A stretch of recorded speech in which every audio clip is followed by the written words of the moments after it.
ವಿರಾಮದ ಬಳಿಕ ಮತ್ತೆ ಸ್ವಾಗತ. ನಾವು ಈ ಈ ಟೆಕ್ನಿಕಲ್ ವಿಚಾರಗಳು ಜನರಿಗೆ ಅರ್ಥ ಆಗೋದಿಲ್ಲ. ಬಹಳ ಜನರಿಗೆ ಅರ್ಥ ಆಗೋ ರೀತಿಯಲ್ಲಿ ನಮ್ಮ ಅತಿಥಿಗಳು ಹೇಳ್ತಾ ಇದ್ರು ಹೆಂಗಿರುತ್ತೆ, ಅದು ಮೇಲ್ ಹೋಗಿ ಹೇಗೆ ಅದು ಡಿವೈಡ್ ಆಗುತ್ತೆ, ಅಲ್ಲಿ ವರ್ಕ್ ಹೇಗಾಗುತ್ತೆ ಅನ್ನೋದ್ರ ಬಗ್ಗೆ, ಮತ್ತೆ ಅನ್ವೇಷಣೆಗಳೆಲ್ಲ ಹೇಗಿರುತ್ತೆ, ಅದರಿಂದ ಏನ್ ಲಾಭ ಅನ್ನೋದ್ರ ಬಗ್ಗೆ ಎಲ್ಲ ಮಾತಾಡ್ತಾ ಇದ್ವಿ.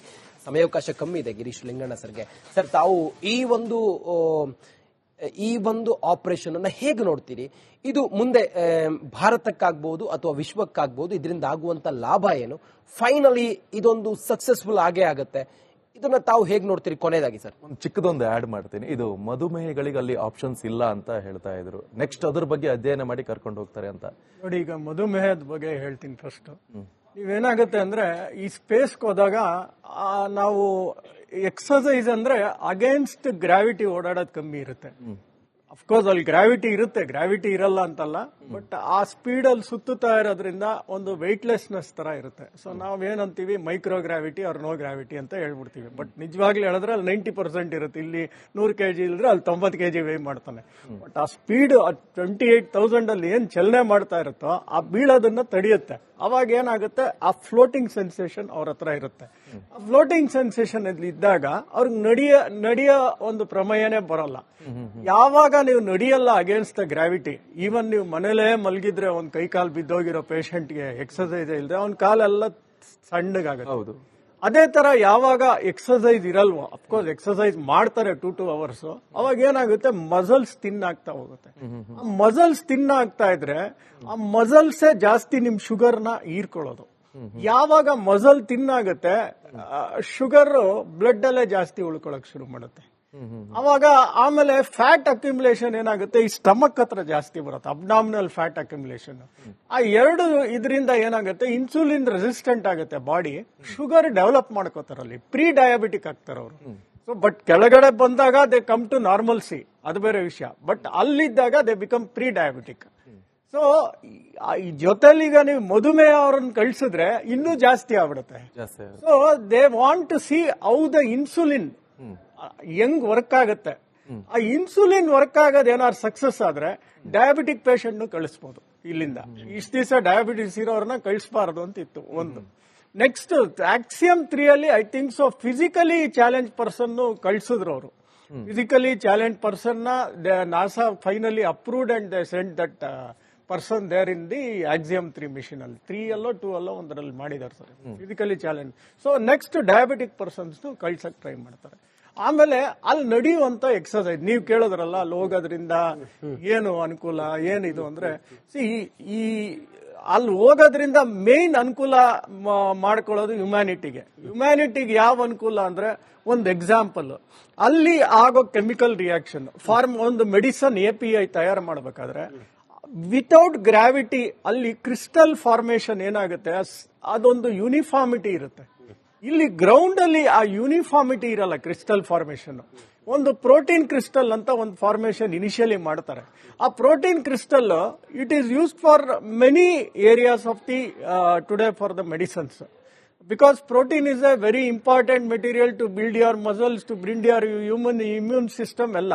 ಸೊ ಅಲ್ಲಿಂದ ಮಾಡ್ಕೊಂಡು ಆ ಯೂನಿಫಾರ್ಮಿಟಿ ತಗೊಂಡ್ಬಂದು ಇಲ್ಲಿ ಟೆಸ್ಟ್ ಮಾಡಿದರೆ ಕೆಲವು ಮೆಡಿಸಿನ್ಸ್ಗಳು ಡೆವಲಪ್ ಆಗಿದ್ದಾರೆ.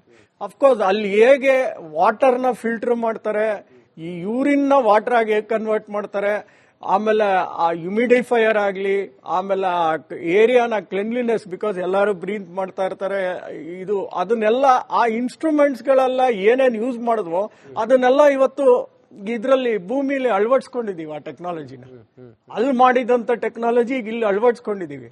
ಅದೇ ತರ ಆ ಮೈಕ್ರೋ ಗ್ರಾವಿಟಿ ಸಿಚುಯೇಷನ್ ಅಲ್ಲಿ ಏನೇನ್ ಎಕ್ಸ್ಪೆರಿಮೆಂಟ್, ಈಗ ಗಿಡಗಳು ಬೆಳೆಸ್ಬೇಕು, ಕೆಲವು ಮೆಂತ್ಯ ಅಂತವೆಲ್ಲ ತಗೊಂಡೋಗ್ತಾ ಇದಾರೆ. ಅಲ್ಲಿ ಬೆಳೆದ್ರೆ ಯಾವ ತರ ಆ ಜೆನೆಟಿಕ್ ಚೇಂಜಸ್ ಏನಿರುತ್ತೆ ಬೆಳೆಯುತ್ತಾ, ಅಲ್ಲಿ ಒಂದು ಮೊಳಕೆ ಆಗಿದ ತಕ್ಷಣ 14 ದಿವಸದಲ್ಲಿ ಗಿಡ ಬೆಳೆಸಕ್ಕಾಗಲ್ಲ, ಮೊಳಕೆ ಆಗುತ್ತೆ. ಆ ಮೊಳಕೆನ ತಗೊಂಬಂದು ಇಲ್ಲಿ ಊದ್ತಾರೆ. ಸೊ ಏನ್ ಜೆನೆಟಿಕ್ ಚೇಂಜಸ್ ಇತ್ತು ಅಲ್ಲಿಗೂ ಇಲ್ಲಿಗೂ, ಅಲ್ಲೇನಾರು ಜೆನೆಟಿಕ್ ಚೇಂಜಸ್ ಅಲ್ಲೇನಾರು ಅವ್ರಿಗೆ ಏನಾರು ಕಂಡಿದ್ರೆ ಅದನ್ನ ನಾಳೆ ಮುಂದೆ ಬೆಳಿಬೋದಾ? ನಾಳೆ ಚಂದ್ರಂಗ್ ಹೋಗ್ತಾರೆ, ಮಾರ್ಸ್ಗೆ ಹೋಗ್ತಾರೆ, ತಿಂಗಳಾನುಗಟ್ಲೆ ಇರ್ತಾರೆ, ಅವಾಗ ತಿನ್ನಕ್ಕೆ ಏನ್ ಮಾಡ್ಕೋತಾರೆ. ಸೊ ಈ ತರ ಗಿಡಗಳು ಉಪಯೋಗ ಆಗತ್ತಾ? ನೆಕ್ಸ್ಟ್ ಇನ್ನೊಂದು ಮೈಕ್ರೋ ಆಲ್ಗೆ ಅಂತ ಮಾಡ್ತಾರೆ. ಆಲ್ಗೆ ಅಂದ್ರೆ ಪಾಚಿ ತರ, ಅದು ಮೈಕ್ರೋ ಆಲ್ಗೆ ಅದು. So it gives oxygen and it takes carbon dioxide. ಉಲ್ಟಾ ಗಿಡಗಳು ಹೆಂಗೆ ಆಕ್ಸಿಜನ್ ಕೊಡುತ್ತಲ್ಲ, ಸೊ ಅದ್ರ ಮೇಲೂ ರಿಸರ್ಚ್ ನಡೆಯುತ್ತೆ. ಅದು ಯಾವ ತರ ಬೆಳೆಯುತ್ತೆ, ಯಾವ ತರ ಆ ಸಿಸ್ಟಮ್ ಬೆಳೆಯುತ್ತೆ. ಅದೇನಾರು ಆದ್ರೆ ಚೆನ್ನಾಗಿ ಬೆಳೆಯುತ್ತೆ ಅಂತ ಆದ್ರೆ it is a high nutrient food ಆಗ್ಬಿಡುತ್ತೆ. ಅಲ್ಲಿ ಈ ಸ್ಪಿರುಲಿನಾ ಅಂತ ಎಲ್ಲ ಮಾಡ್ತಾರೆ, that becomes high nutrient food. So ಅದನ್ನು ಟೆಸ್ಟ್ ಮಾಡ್ತಾ ಇದಾರೆ. ನಾಳೆ ದಿವಸ ಚಂದ್ರನ್ಗೆ ಹೋಗ್ಬೋದು, ಇದಕ್ಕೆ ಹೋಗ್ಬೋದು. ಸೊ ಆ ಟೈಮಲ್ಲಿ ಇಲ್ಲಿಂದ ಹೊತ್ಕೊಂಡು ಹೋಗಕ್ಕಾಗತ್ತೆ ಅಷ್ಟೊಂದು. Every KG cost around thousands of dollars to take. ನೀವು ಇಲ್ಲಿಂದ ತಗೊಂಡೋಗೋ ಚಾಲೆಂಜ್ ಇರೋದೇ ಊಟ ಬಿಟ್ರೆ ನೀರು ಅಲ್ಲಿ ಬದುಕಕ್ಕೆ. ಇಲ್ಲಿಂದ ಈ ಸ್ಪೆಷಲ್ ಆಗಿ ಆಹಾರ ಪದಾರ್ಥನು ತಗೊಂಡು ಹೋಗ್ತಾ ಇದ್ದಾರೆ. ಅಫ್ಕೋರ್ಸ್ ಆಹಾರನು ಬರುತ್ತಲ್ಲಿಗೆ, ಆಹಾರ ಪದಾರ್ಥನು ತಗೊಂಡೋಗಿದ್ರು 14 ದಿವಸಕ್ಕೆ ತಗೊಂಡು ಹೋಗ್ತಾ ಇರ್ಬೋದು. ಇಲ್ಲ ಅಂದ್ರೆ ರೆಗ್ಯುಲರ್ ಸ್ಪೇಸ್ ಕಾರ್ಗೋ ಹೋಗುತ್ತೆ ಬರುತ್ತೆ, ಅದೆಲ್ಲ ಮಾಡ್ತಾ ಇರತ್ತಲ್ಲಿ.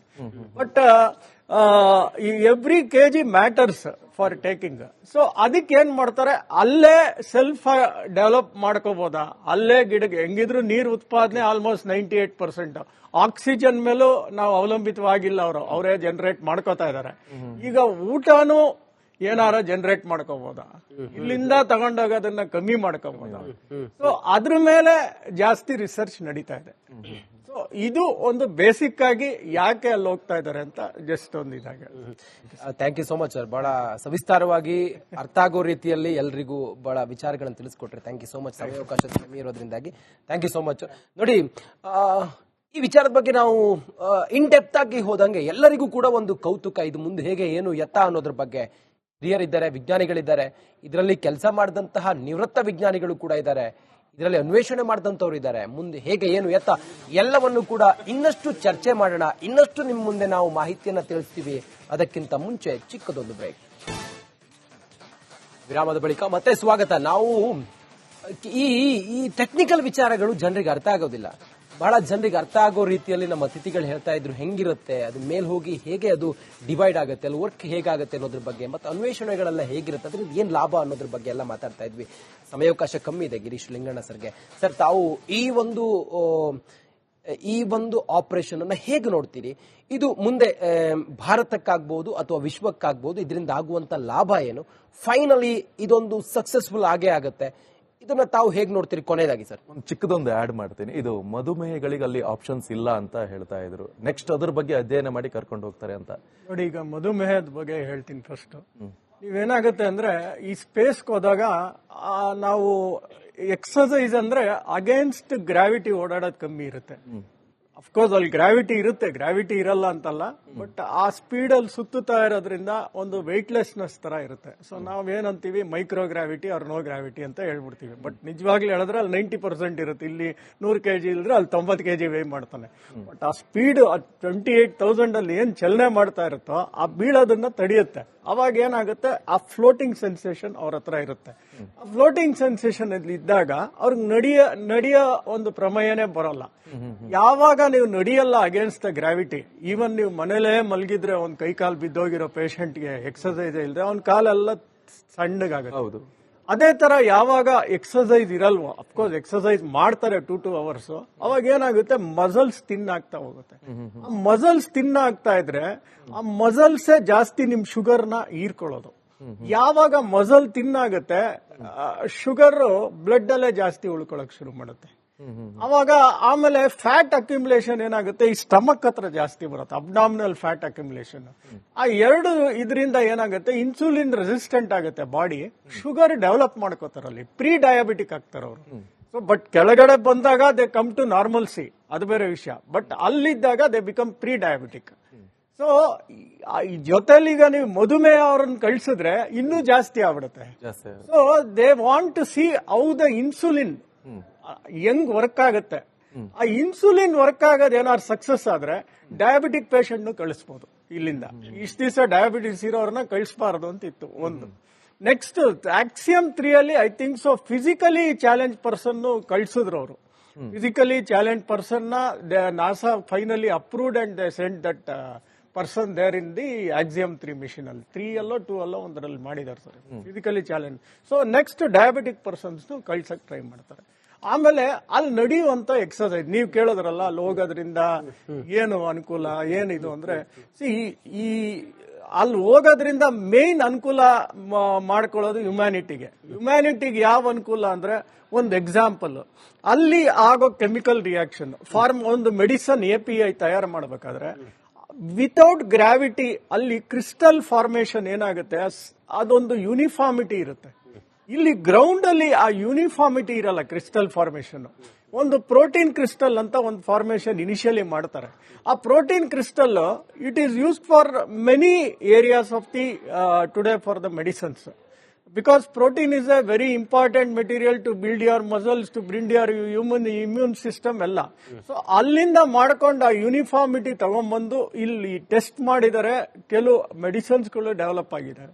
ಅಫ್ಕೋರ್ಸ್ ಅಲ್ಲಿ ಹೇಗೆ ವಾಟರ್ನ ಫಿಲ್ಟರ್ ಮಾಡ್ತಾರೆ, ಈ ಯೂರಿನ್ ನ ವಾಟರ್ ಆಗಿ ಹೇಗೆ ಕನ್ವರ್ಟ್ ಮಾಡ್ತಾರೆ, ಆಮೇಲೆ ಆ ಹ್ಯುಮಿಡಿಫೈಯರ್ ಆಗಲಿ, ಆಮೇಲೆ ಆ ಏರಿಯಾನ ಕ್ಲೆನ್ಲಿನೆಸ್, ಬಿಕಾಸ್ ಎಲ್ಲರೂ ಬ್ರೀತ್ ಮಾಡ್ತಾ ಇರ್ತಾರೆ, ಇದು ಅದನ್ನೆಲ್ಲ ಆ ಇನ್ಸ್ಟ್ರೂಮೆಂಟ್ಸ್ ಗಳೆಲ್ಲ ಏನೇನು ಯೂಸ್ ಮಾಡಿದ್ವೋ ಅದನ್ನೆಲ್ಲ ಇವತ್ತು ಇದರಲ್ಲಿ ಭೂಮಿಲಿ ಅಳವಡಿಸ್ಕೊಂಡಿದೀವಿ. ಆ ಟೆಕ್ನಾಲಜಿನ ಅಲ್ಲಿ ಮಾಡಿದಂತ ಟೆಕ್ನಾಲಜಿ ಇಲ್ಲಿ ಅಳವಡಿಸ್ಕೊಂಡಿದೀವಿ.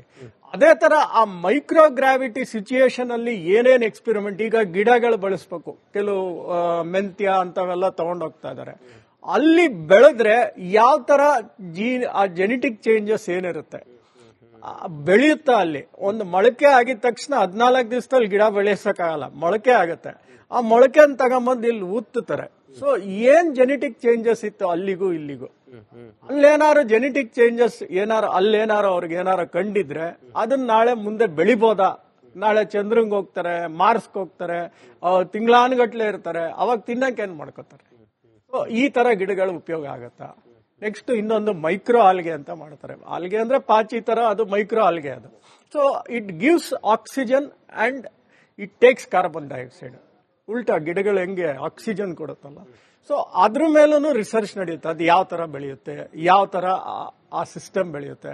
ಅದೇನಾರು ಆದ್ರೆ ಚೆನ್ನಾಗಿ ಬೆಳೆಯುತ್ತೆ ಅಂತ ಆದ್ರೆ it is a high nutrient food ಆಗ್ಬಿಡುತ್ತೆ. ಅಲ್ಲಿ ಈ ಸ್ಪಿರುಲಿನಾ ಅಂತ ಎಲ್ಲ ಮಾಡ್ತಾರೆ, that becomes high nutrient food. So ಅದನ್ನು ಟೆಸ್ಟ್ ಮಾಡ್ತಾ ಇದಾರೆ. ನಾಳೆ ದಿವಸ ಚಂದ್ರನ್ಗೆ ಹೋಗ್ಬೋದು, ಇದಕ್ಕೆ ಹೋಗ್ಬೋದು.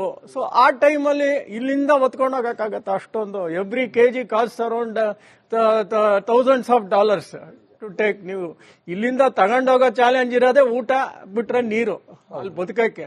ಇಲ್ಲಿಂದ ಈ ಸ್ಪೆಷಲ್ ಆಗಿ ಆಹಾರ ಪದಾರ್ಥನೂ ತಗೊಂಡು ಹೋಗ್ತಾ ಇದ್ದಾರೆ. ಅಫ್ಕೋರ್ಸ್ ಆಹಾರನೂ ಬರುತ್ತಲ್ಲಿಗೆ, ಆಹಾರ ಪದಾರ್ಥನೂ ತಗೊಂಡೋಗಿದ್ರು 14 ದಿವಸಕ್ಕೆ ತಗೊಂಡು ಹೋಗ್ತಾ ಇರ್ಬೋದು. ಇಲ್ಲ ಅಂದ್ರೆ ರೆಗ್ಯುಲರ್ ಸ್ಪೇಸ್ ಕಾರ್ಗೋ ಹೋಗುತ್ತೆ ಬರುತ್ತೆ, ಅದೆಲ್ಲ ಮಾಡ್ತಾ ಇರತ್ತಲ್ಲಿ. But every kg matters for taking. So ಅದಕ್ಕೆ ಏನ್ ಮಾಡ್ತಾರೆ, ಅಲ್ಲೇ ಸೆಲ್ಫ್ ಡೆವಲಪ್ ಮಾಡ್ಕೋಬಹುದಾ? ಅಲ್ಲೇ ಗಿಡಕ್ಕೆ ಹೆಂಗಿದ್ರು ನೀರು ಉತ್ಪಾದನೆ ಆಲ್ಮೋಸ್ಟ್ 98%. ಆಕ್ಸಿಜನ್ ಮೇಲೂ ನಾವು ಅವಲಂಬಿತವಾಗಿಲ್ಲ, ಅವರೇ ಜನರೇಟ್ ಮಾಡ್ಕೋತಾ ಇದಾರೆ. ಈಗ ಊಟನೂ ಏನಾರ ಜನರೇಟ್ ಮಾಡ್ಕೋಬಹುದಾ? ಇಲ್ಲಿಂದ ತಗೊಂಡೋಗೋದನ್ನ ಕಮ್ಮಿ ಮಾಡ್ಕೋಬಹುದಾ? ಸೊ ಅದ್ರ ಮೇಲೆ ಜಾಸ್ತಿ ರಿಸರ್ಚ್ ನಡೀತಾ ಇದೆ. ಸೊ ಇದು ಒಂದು ಬೇಸಿಕ್ ಆಗಿ ಯಾಕೆ ಅಲ್ಲಿ ಹೋಗ್ತಾ ಇದಾರೆ ಅಂತ ಜಸ್ಟ್ ಒಂದು ಇದಾಗಿ. Thank you so much sir. ಬಹಳ ಸವಿಸ್ತಾರವಾಗಿ ಅರ್ಥ ಆಗೋ ರೀತಿಯಲ್ಲಿ ಎಲ್ರಿಗೂ ಬಹಳ ವಿಚಾರಗಳನ್ನು ತಿಳಿಸ್ಕೊಟ್ರೆ. Thank you so much. ಸಮಯಾವಕಾಶ ಕಮ್ಮಿ ಇರೋದ್ರಿಂದಾಗಿ ಥ್ಯಾಂಕ್ ಯು ಸೋ ಮಚ್. ನೋಡಿ, ಈ ವಿಚಾರದ ಬಗ್ಗೆ ನಾವು ಇನ್ ಡೆಪ್ತ್ ಆಗಿ ಹೋದಂಗೆ ಎಲ್ಲರಿಗೂ ಕೂಡ ಒಂದು ಕೌತುಕ, ಇದು ಮುಂದೆ ಹೇಗೆ ಏನು ಎತ್ತ ಅನ್ನೋದ್ರ ಬಗ್ಗೆ. ಹಿರಿಯರಿದ್ದಾರೆ, ವಿಜ್ಞಾನಿಗಳಿದ್ದಾರೆ, ಇದರಲ್ಲಿ ಕೆಲಸ ಮಾಡಿದಂತಹ ನಿವೃತ್ತ ವಿಜ್ಞಾನಿಗಳು ಕೂಡ ಇದ್ದಾರೆ, ಇದರಲ್ಲಿ ಅನ್ವೇಷಣೆ ಮಾಡಿದಂಥವ್ರು ಇದ್ದಾರೆ. ಮುಂದೆ ಹೇಗೆ ಏನು ಎತ್ತ ಎಲ್ಲವನ್ನು ಕೂಡ ಇನ್ನಷ್ಟು ಚರ್ಚೆ ಮಾಡೋಣ, ಇನ್ನಷ್ಟು ನಿಮ್ಮ ಮುಂದೆ ನಾವು ಮಾಹಿತಿಯನ್ನ ತಿಳಿಸ್ತೀವಿ. ಅದಕ್ಕಿಂತ ಮುಂಚೆ ಚಿಕ್ಕದೊಂದು ಬ್ರೇಕ್.